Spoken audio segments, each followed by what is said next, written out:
नमस्कार विद्यार्थी मित्रांनो, आज आपल्याला युनिट 1 मधल्या दुसऱ्या भागातला तिसरा भाग अभ्यासायचा आहे. म्हणजेच वार्षिक नियोजन या भागाचा अभ्यास करायचा आहे. वार्षिक नियोजन या शब्दामध्येच त्याचा अर्थ दडलेला आहे. मग हा अर्थ नेमका काय आहे ते आपण या ठिकाणी विचारात घेऊया. बघा काय म्हटलेलं आहे इथे, शैक्षणिक वर्ष सुरू होण्यापूर्वी संपूर्ण वर्षभर भूगोल अध्यापनासाठी उपलब्ध तासिकांचे घटकनिहाय अध्यापन पद्धती, मूल्यमापन आणि भूगोल विषयासाठी असलेल्या अभ्यासपूरक उपक्रमांचे केलेले नियोजन म्हणजे वार्षिक नियोजन होय. मग आता या ठिकाणी ही जी व्याख्या दिलेली आहे किंवा अर्थ सांगितलेला आहे तर हा खूप लांबलचक आहे. पण लांबलचक जरी असला तरी पण त्यामध्ये सर्व मुद्दे आलेले आहेत असं लक्षात येतं. मग हे कोणकोणते मुद्दे की आपल्याला ज्याच्यामुळे वार्षिक नियोजन आहे तर ते व्यवस्थित करता येईल. बघा, शैक्षणिक वर्ष सुरू होण्यापूर्वी वार्षिक नियोजन आपल्याला कधी करायचं आहे तर शैक्षणिक वर्षाला सुरुवात होण्यापूर्वी. त्यानंतर उपलब्ध तासिका, आपल्या वेळापत्रकामध्ये भूगोल विषयाला दिलेल्या तासिका म्हणजे उपलब्ध तासिका. घटकनिहाय, आपल्याला ज्या वर्गाचं वार्षिक नियोजन करायचं आहे त्या वर्गाचं किंवा त्या इयत्तेचा जो काही सिलेबस आहे, पाठ्यक्रम आहे, त्यातील प्रत्येक घटकाचं पुढे काय म्हटलं आहे, अध्यापन पद्धती. मग अध्यापन पद्धती म्हणजे या घटकाला धरून तुम्हाला कोणकोणत्या अध्यापन पद्धती वापरायच्या आहेत त्याचाही एक आढावा या ठिकाणी आपल्याला मांडायचा असतो. तसंच मूल्यमापन म्हणजे आपण परीक्षा घेतो तर ह्या परीक्षा कधी घेतल्या जाणार या सगळ्या गोष्टी आणि अभ्यासपूरक कार्यक्रम की जे अभ्यासासाठी आवश्यक असलेले जे काही कार्यक्रम आहे, उपक्रम आहे, या सर्वांचं नियोजन आपल्याला वार्षिक नियोजनामध्ये मांडायचं असतं. यालाच वार्षिक नियोजन असं म्हणतात. मग आता ह्या सर्व मुद्द्यांचं आपण आणखी बारकाईने जर अभ्यास केला तर तुम्हाला वार्षिक नियोजन अगदी उत्तम रीतीने तयार करता येईल. मग सुरुवातीला आपण बघतोय शैक्षणिक वर्ष सुरू होण्यापूर्वी. मग आता कोणत्याही वर्षाला सुरुवात करण्यापूर्वी साधारण तुम्हाला माहिती की आपलं जून महिन्यामध्ये शाळा चालू होते. मग जून महिन्याच्या साधारण 14 तारखेपर्यंत आपल्याला वार्षिक नियोजन जे आहे हे पूर्ण करायचं असतं. आता 14 तारखेपर्यंत म्हणजे आपल्याला हा जो मधल्या सुट्टीचा जो काळ गेलेला असो, उन्हाळ्याच्या सुट्टीचा, त्या काळामध्ये आपण पूर्ण करायचं असतं. किंवा काही शाळांमध्ये आदल्या वर्षाच्या शेवटी हे वार्षिक नियोजन हे सबमिट केलं जातं किंवा शिक्षकांकडनं मागवून घेतलं जातं. म्हणजेच येताना नवीन वर्षाला त्यांना या सर्व गोष्टी त्यांच्या डोळ्यासमोर असल्या पाहिजे या उद्देशाने हे शैक्षणिक वर्ष सुरू होण्यापूर्वी किंवा मागील वर्षाच्या अखेरीला भूगोल शिक्षकाला येणाऱ्या वर्षाचे, शैक्षणिक वर्षाचे पूर्ण नियोजन करायचे असते. मग आता हे जे नियोजन आहे हे नियोजन करताना आपल्याला नेमकं कोणत्या इयत्तेचं करायचं आहे.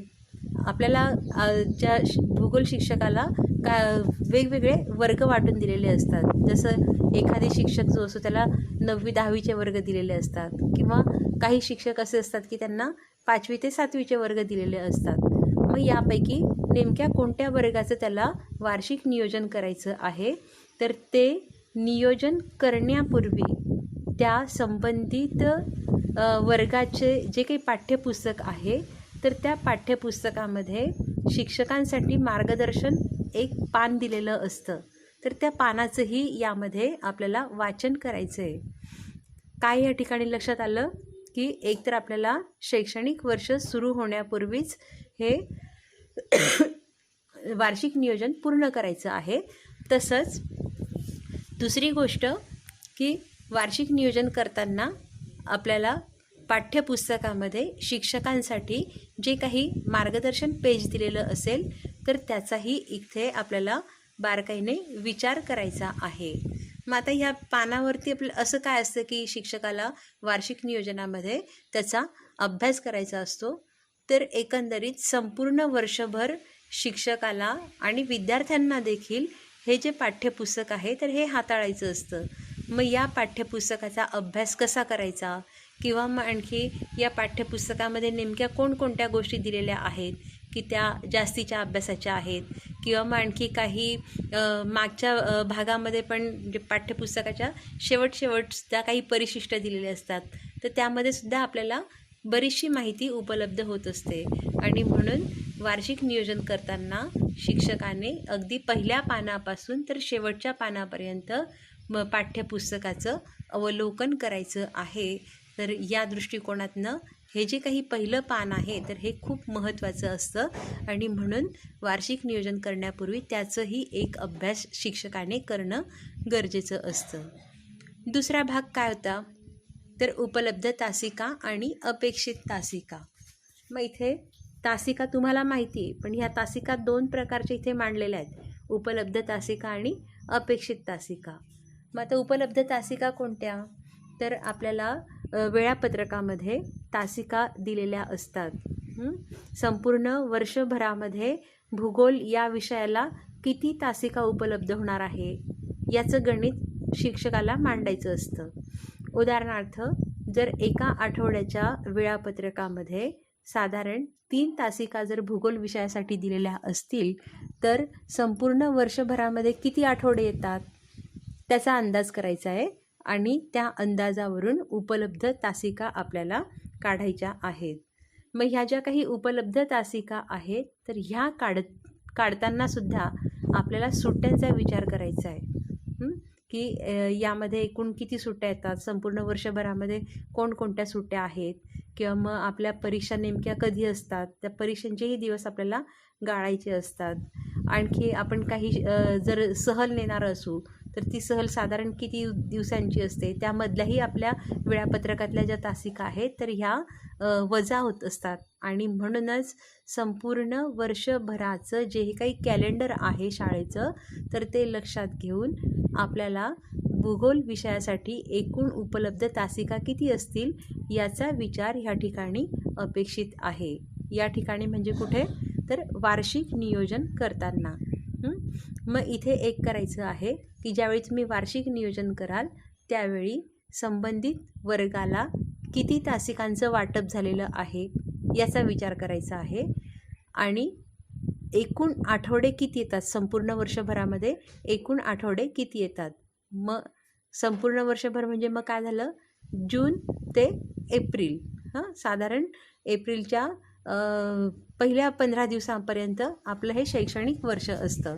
आणि म्हणून या दरम्यान कोणकोणत्या सुट्ट्या येतात त्या सुट्ट्या वजा करून कोणकोणत्या परीक्षा घेतल्या जातात त्या परीक्षांचा कालावधी वजा करून शैक्षणिक सहली असतील किंवा स्नेहसंमेलन असेल किंवा आणखी वेगवेगळे शाळेचे जे काही कार्यक्रम असतील तर त्या कार्यक्रमांमध्ये आपल्या तासिका साधारण किती कमी होतील याचा सगळ्यांचा विचार ह्या ठिकाणी भूगोल शिक्षकाने करून उपलब्ध तासिकांची एकंदरीत थोडासा अंदाज घेऊन मग या गोष्टीचं आपल्याला नियोजन करायचं आहे.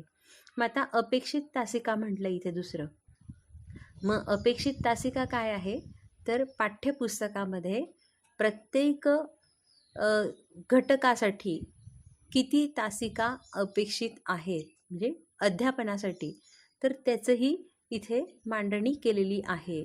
जसं आता ह्या स्लाईडमध्ये तुम्हाला दिसतं आहे की हे इयत्ता 8वीचं पुस्तक आहे. याच्यामध्ये पहिला धडा आहे किंवा पहिला घटक आहे स्थानिक वेळ आणि प्रमाण वेळ. तर मग याला साधारण अध्यापन करण्यासाठी एकूण आपल्याला 9 तासिका अपेक्षित आहे असं म्हटलेलं आहे. मग ह्या 9 तासिका देणं तिथे क्रमप्राप्त आहे, परंतु काय आहे की बऱ्याचदा आपल्याला तेवढ्या 9 तासिका शाळांमध्ये मिळत नाही. मग अशावेळी आपल्याला काय करायचं आहे याचं थोडंसं गणित वार्षिक नियोजनामध्ये मांडणं गरजेचं आहे.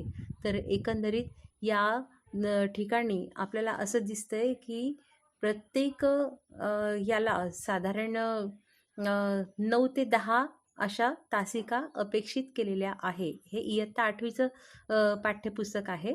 तर यानुसार एकूण तासिका ज्या आहेत तर त्या 93 झालेल्या आहेत. ह्या सगळ्यांची जर बेरीज केली आपण तर ती अपेक्षित 93 आहे.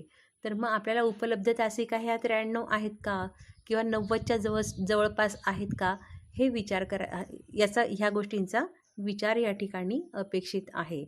मग आता वार्षिक नियोजन करत असताना आपल्याला लक्षात घ्यायचं आहे की एक तर ते शैक्षणिक वर्ष सुरू होण्यापूर्वी आपल्याला करायचं आहे आणि दुसरं वार्षिक नियोजन करत असताना सगळ्यात पहिली पायरी आपल्याला करायची असते तर ते वेळापत्रकामध्ये एकूण दिलेले तास आणि त्यानुसार संपूर्ण वर्षभरामध्ये उपलब्ध किती तास आहेत त्याचं आणि पाठ्यपुस्तकात दिलेल्या एकूण तासिका याचं अपेक्षित तासिका तर या दोघंही तासिकांचं गणित इथे वार्षिक नियोजनामध्ये मांडणं गरजेचं आहे.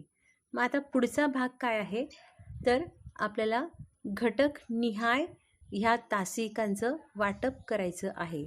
आपण बघितलं की आपल्याला उपलब्ध तासिका किती आहे आणि अपेक्षित तासिका किती आहे याचं गणित सुरुवातीला तुम्ही मांडलं आता. मग आता काय करायचं आहे की ज्या उपलब्ध तासिका मिळालेल्या आहेत तर त्या उपलब्ध तासिकानुसार प्रत्येक घटकाला किती तासिका येतील. पाठ्यपुस्तकात दिलेल्या आहेत त्या आहेतच, परंतु प्रत्यक्षामध्ये आपल्याला किती तासिका उपलब्ध आहेत आणि त्या तासिकांचं वाटणी किंवा विभाजन मी कशा प्रकारे करेल, कोणत्या घटकाला किती तास देईल, तर हे शिक्षकाला या ठिकाणी मांडणं गरजेचं आहे. मग हे मांडत असताना आपल्याला काय लक्षात घ्यायचं आहे की तो जो घटक आहे तर त्या घटकाची लांबी किती आहे, म्हणजे त्या घटकाचं कंटेंट किती मोठं आहे.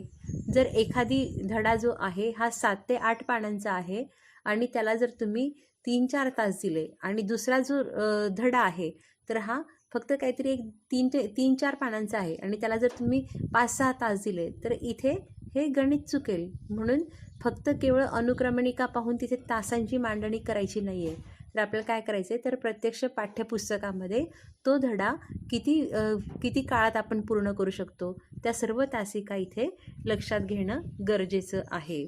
मग ही एक गोष्ट झाली की कंटेंट किती मोठं आहे ते बघायचं आहे आणि दुसरी गोष्ट म्हणजे की तो घटक किती कठीण आहे, त्याची काठिण्य पातळी किती आहे. जर सोपा असेल तर तुम्ही तो लवकर संपवू शकाल, मात्र तो पाठ जर थोडासा अवघड असेल, विद्यार्थ्यांना समजण्यासाठी कठीण असेल तर यावेळी आपल्याला काय करावं लागतं तर काही प्रयोग करावे लागतात किंवा मग आणखी शैक्षणिक साधनाचा वापर करावा लागतो किंवा मग आणखी ते समजून देताना 2 ते 3 वेळेस त्याचं स्पष्टीकरण करायचं असतं.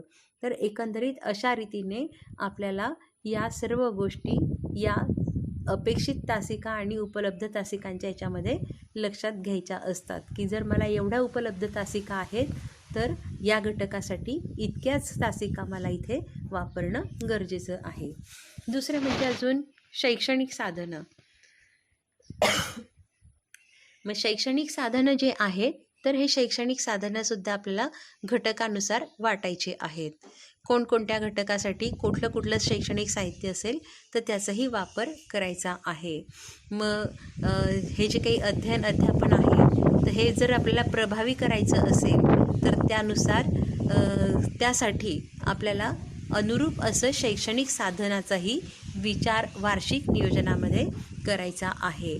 तर एकंदरीत पहिली पायरी तुम्ही लक्षात घेतली की तुम्हाला उपलब्ध तासिका काढायच्या आहेत आणि दुसरी पायरी या ठिकाणी लक्षात येते की घटक निहाय आपल्याला तासिकांचं वाटप आणि शैक्षणिक साधन कोणतं वापरणार याचा विचार या ठिकाणी करायचा आहे. तिसरी गोष्ट या ठिकाणी लक्षात येते ती म्हणजे अध्यापन पद्धती. मग आता भूगोल अध्यापनाच्या विविध अध्यापन पद्धती आहे. जसं जर तुम्ही प्रदेश शिकवत असाल तर तुम्हाला प्रादेशिक अध्यापन पद्धती किंवा प्रवास वर्णन पद्धती वापरता येईल किंवा मग आणखी तुम्ही एखादी खडकाचा पाठ घेत असाल तर मग हे खडक शिकविण्यासाठी तुम्हाला ते प्रत्यक्ष जर नमुने आणून दाखवले तर ते जास्त उत्कृष्ट होईल आणि म्हणून मग यासाठी तुम्हाला वस्तू पद्धतीसुद्धा उपयुक्त ठरेल. तर भूगोल अध्यापनाच्या अशा वेगवेगळ्या अध्यापन पद्धती आहेत, काही प्रतिमानं आहेत. तर यांचा वापर आपल्याला भूगोलाच्या अभ्यासासाठी किंवा अध्यापनासाठी आपल्याला आवश्यक असतो. आणि म्हणून वार्षिक नियोजनामध्ये आपल्याला काय करायचं आहे की घटकाला कोणती अध्यापन पद्धती सूट होणार आहे. मग एका घटकासाठी तुम्ही 2 किंवा 3ही अध्यापन पद्धती वापरू शकतात.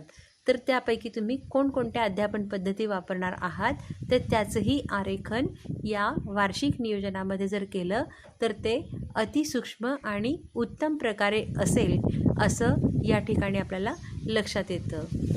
मग आता या ठिकाणी आपल्याला काय करायचं आहे, पहिली गोष्ट कोणती करणार तुम्ही तर उपलब्ध तासिका काढणार आहेत. दुसरी गोष्ट बघितली की उपलब्ध तासिका काढल्यानंतर घटकनिहाय म्हणजे प्रत्येक घटकाला त्याचं विभाजन करणार आहे त्या तासिकांचं आणि त्या प्रत्येक घटकाला तुम्ही कोणतं शैक्षणिक साधन वापरणार आहे हे सुद्धा मांडणार आहे.